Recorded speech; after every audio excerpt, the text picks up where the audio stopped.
Hello students, कैसे हैं आप सब। तो आपका स्वागत है फिर से हमारे चैनल पे। तो ये नोटिफिकेशन बच्चों आपके लिए है जो क्लास 12th में स्टूडेंट्स हैं। तो क्लास 12th के स्टूडेंट्स हमने देखा है कि बेधड़क अपनी प्रिपरेशन करते चले जा रहे हैं, लेकिन वो ये ध्यान नहीं दे रहे हैं कि सीबीएसई बोर्ड ने 2020 में कुछ टॉपिक्स को रिमूव किया था बोर्ड एग्ज़ाम्स में।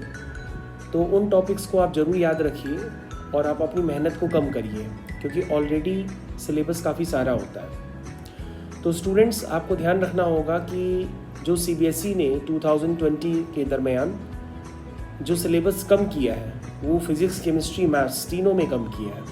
तो जो सिलेबस कम हुआ है आप उसको मत पढ़िए, क्योंकि उसका यूज़ नहीं है।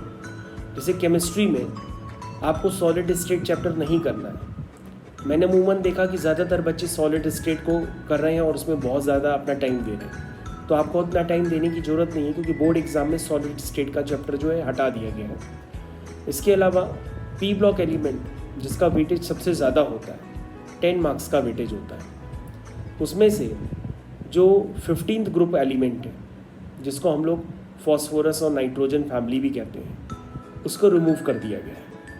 तो 15th ग्रुप जो होता है उसको रिमूव कर दिया गया। ये बात आपको ध्यान रखनी होगी कि केमिस्ट्री में पी ब्लॉक एलिमेंट में जिसका वेटेज सबसे ज़्यादा होता है उसमें 15th ग्रुप और सबसे पहला चैप्टर जो सॉलिड स्टेट आपका होता है उसको हटा दिया गया है। तो स्टूडेंट्स, आपको ध्यान रखना होगा। उसी तरीके से मैथ्स में भी, मैथ्स में क्या रिमूव किया गया है, एक बाइनरी ऑपरेशंस होते हैं स्टार्टिंग में, वो रिमूव किए गए हैं। इसके अलावा सबसे लास्ट में प्रोबेबिलिटी के चैप्टर में बाइनोमियल डिस्ट्रीब्यूशन होता है, नंबर ऑफ ट्रायल्स होते हैं बाइनोमियल डिस्ट्रीब्यूशन के, उसको रिमूव किया गया है। तो स्टूडेंट्स, जो टॉपिक्स आ रहे हैं आप उन्हीं को प्रिपेयर करिए अपने बोर्ड एग्ज़ाम के लिए। रैंडमली कुछ भी पढ़ने ना बैठ जाइए। तो ये मैंने आपको जानकारी मैथ्स और केमिस्ट्री के बारे में दी गई है।